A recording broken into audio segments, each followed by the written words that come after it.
First ब्लॉगची सुरुवात बाप्पाच्या दर्शनानेच करूया। हे मंदिर तुम्हाला माहिती आहे का? जर नाही तर चला मी तुम्हाला दाखवते।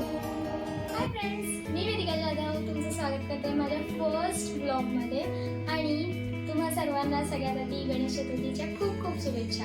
तर आज गणेश चतुर्थी निमित्ताने मी तुम्हाला घेऊन जाणार आहे एका गणपती मंदिरामध्ये आणि ते गणपती मंदिर कुठे आहे ते मी तुम्हाला सांगणार आहे या ब्लॉगमध्ये।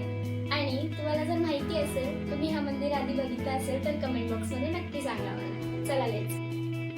तर गाईज, मम्मी कामावरून आल्यानंतर आम्ही लगेचच निघणार होतो मंदिरामध्ये जायला, पण आम्ही निघणार तेवढ्यातच पाऊस सुरू झाला होता जोरात। मग आम्ही थोडा वेळ थांबलो आणि थोड्या वेळानंतर निघालो। तर जाता जाता आम्ही काकींना पण विचारलं येता का, माझे काकासुद्धा जवळच राहतात। मग आम्ही सगळे गणपती मंदिरात जायला निघालो होतो, मी, माझी मम्मी, माझ्या काकी आणि माझ्या काकांची 2 मुलं। तर हे मंदिर चिंचघर येथे आहे आणि चिंचघर हे गाव तुम्ही आधी ऐकलं आहे का किंवा तुम्हाला माहिती आहे का, हे कमेंट बॉक्समध्ये मला नक्की सांगा। आणि हे मंदिरसुद्धा तुम्ही बघितलं आहे का तेही मला सांगा। तर हे मंदिर चिंचघर येथे आहे आणि ह्या मंदिराचं नाव आहे चिंतामणी मयुरेश्वर मंदिर। इथे छान अशी गणपती बाप्पाची मूर्ती आहे। गणपती बाप्पाच्या मूर्तीसोबतच ह्याच्या बाहेर एका साईडला छान अशी शंकराची पिंडी आहे आणि एका साईडला हनुमानाची मूर्ती आहे।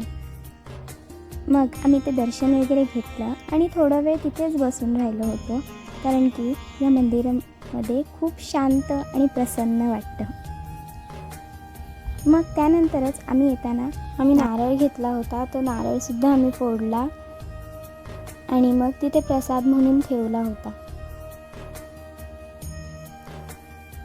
ही आहेत माझ्या काकांची 2 मुलं, चिन्मय म्हणजेच योग आणि दिदू म्हणजेच वैदेही। आणि ही आहे हनुमानाची मूर्ती। खूप छान अशी हनुमानाची मूर्ती होती एका साईडला आणि त्याच्याच दुसऱ्या साईडला मस्त शंकराची पिंडी होती आणि शंकराच्या पिंडीसमोरच नंदी महाराज होते।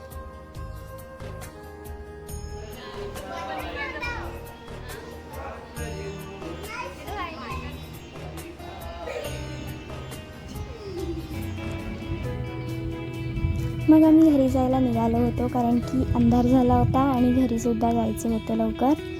म्हणून आम्ही थोडा वेळ तिथे बसलो आणि मग घरी जायला निघालो होतो।